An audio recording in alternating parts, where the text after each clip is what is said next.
have a minor case of mystery in Eden Zero. Although, I mean, mystery is never Hiromishima's style, and we all know how that ended up, but I'm not bashing or anything.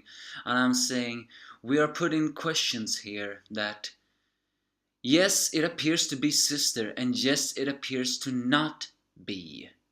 We are being toyed here with our emotions, really.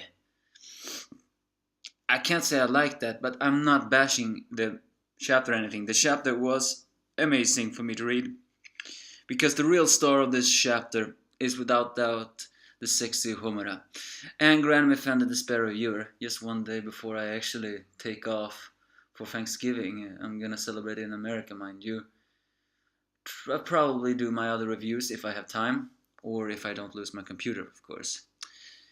But anyway, yes, me is here to bring you Eden Zero Chapter 2. First of all, a pretty adorable cover page of an Rebecca holding onto a pillow, very modeled after Plue.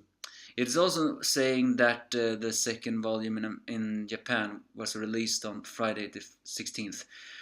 Well, can I hear the ranking? I wanna hear the ranking, so I know if it is selling well. So I at least know if it's gonna survive to at least 100 chapters, because right now I am worried. No, I'm not saying these chapters are bad. In fact, I'm looking forward to reading Eden Zero, one of the most these weeks. However, the lack of information is scaring me. Now, finally, on to the summary. They confront the one who is called Sister, as Sister do not reply to Shiki's words. But then it's revealed that Pino actually has, probably not built in, but she can actually communicate with the witch telepathically, sort of. By using her metallic eye, she can send a picture over to the witch who can coordinate. I have to say, I expected something like that, and I'm glad we saw that. That just shows another thing why Pino may very well be the light of Eden Zero. She can shed light on the situations. And according to her, this is nothing the witch expected. And moreover, she's saying that her appearance outside is nothing like the sister she know. However, the identification code is a match. That is what I'm trying to say, that this is getting confusing. I mean, anyone can change their appearance, but the way the witch says it, it almost sounds like the change in appearance is something that does not even match it. Maybe even the face or something like that. However, she's saying the identification code. Does that mean that every single android has an identification code? Well, those Michael-like robots that Sabir destroyed?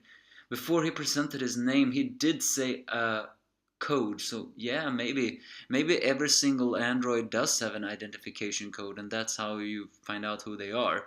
So what is this implying, really? That this is the sister that we have been looking for, just that she somehow did a makeover in her entire face. I mean, she's an android, she probably could have rebuilt herself. Or are we saying that this is not the same sister, just someone who stole her identification code? And there is where my theory actually clashes a little bit, because stealing identification codes, is that even possible? I mean, it's not answered yet if it is impossible, just as much as if it is possible. But this, yeah, we are a little bit on the edge of our seats here. So she warns them to stay alert. As Shiki demands Rebecca back, this sister seems to be completely immune to his pleas. Well, granted, given the kind of personality she seems to have right now, that makes very sense. But it's also worth noting she doesn't even appears to be listening to what he is saying. Is that once again throwing the theory on, is this really the same sister? Because she appears to have zero empathy of anything. So, and she appears to be professional only. She snaps her fingers and it is revealed that the mercenary guild actually logout actually has minor mooks with guns. So she's saying to the others to keep their dead bodies intact because I'll fix them up and make my soldiers later. This is also another thing that's not only scary, but also questioning if this is the same sister. Remember, the witch said the sister had healing factors, abilities. So if does this mean the sister can actually bring back people from the dead? Or is she gonna turn them into robots by bringing them back to dead?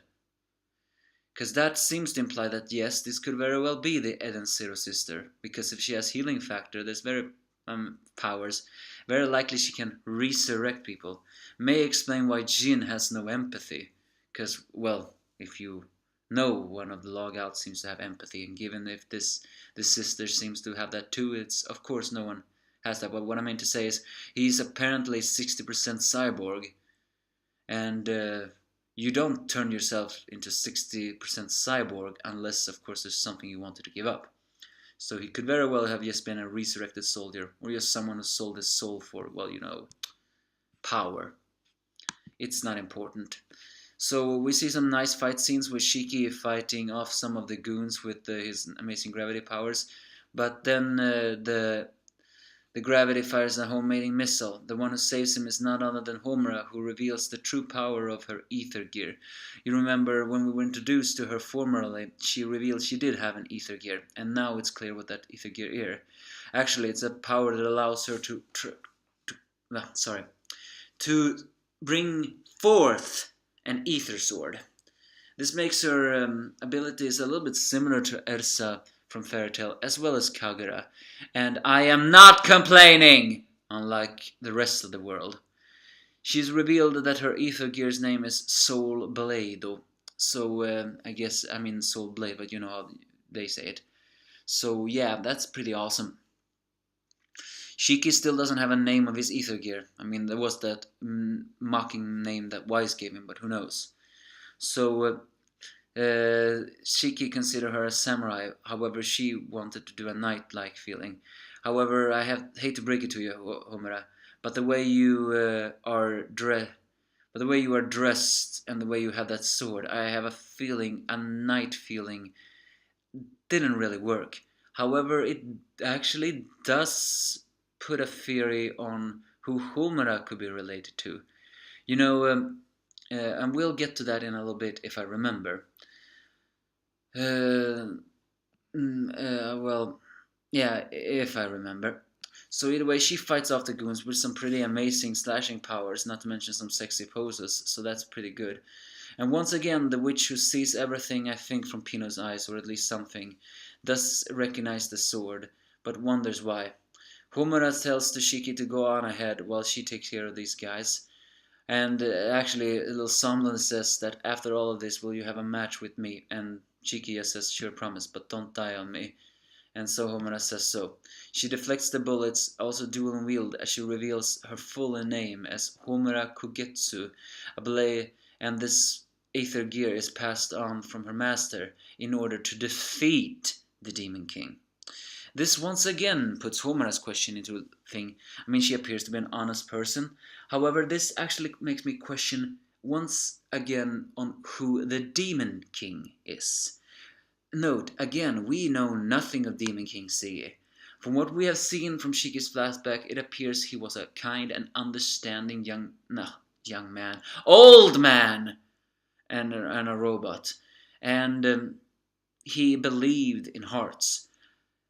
And yet, a long time ago, the Demon King apparently ruled the Sakura Cosmos, was friends with Elsie. Although Elsie seems to have a noble side, we cannot really call her good so yet, because she's a captain of a space pirate crew.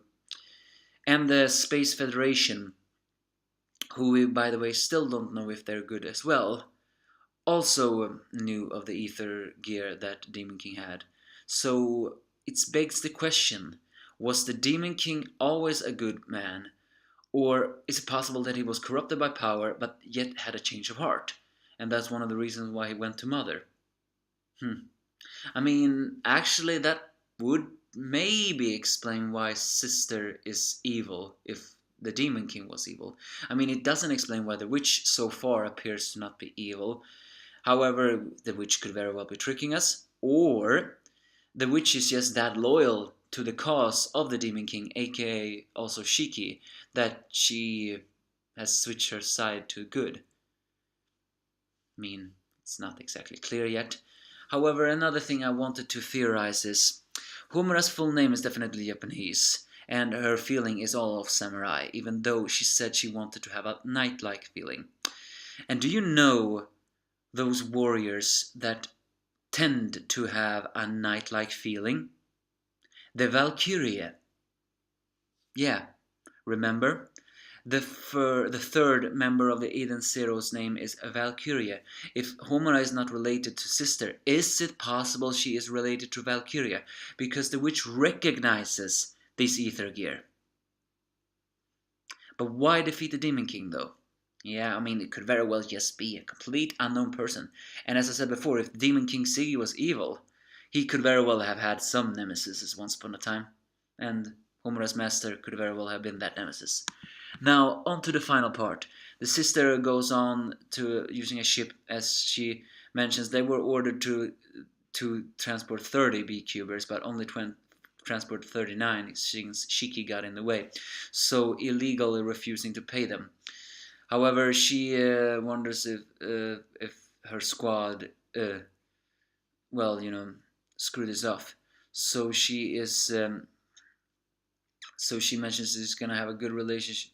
She's gonna have a chat with her client, or at least her crew members or something, as we see some fangs opening up from her mouth, giving her a more demonic look. I think that maybe matches pretty well with the relationship the sister is supposed to have with the Demon King.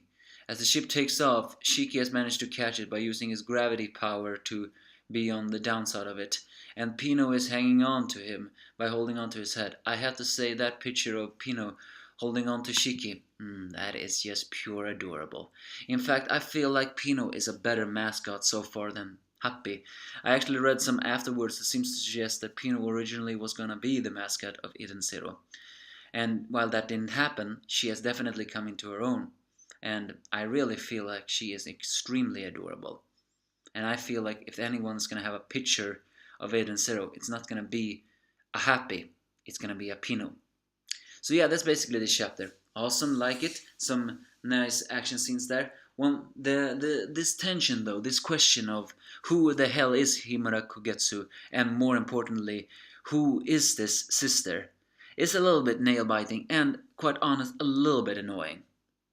But I guess they will be answered soon enough. The mystery about Demon King Siggy is a bit intriguing, but I like where the story is heading. However, next chapter is actually, I have a very big feeling it's going to be a chapter where a lot of people are going to slap their faces. It's called The Naked Escape Plan. And remember, last time we saw the beecubers, they were going to be sterilized and having their clothing burn off. And Rebecca was adamant on finding a way to escape, so yeah. I have a feeling we're gonna see some fan service escaping. It's gonna perhaps be a little bit like, but it's Hiro Mashima. You just have to accept it. If that's gonna happen, at least. So, what did you think about the chapter? And my theories about all this? Give me your thoughts if you have any.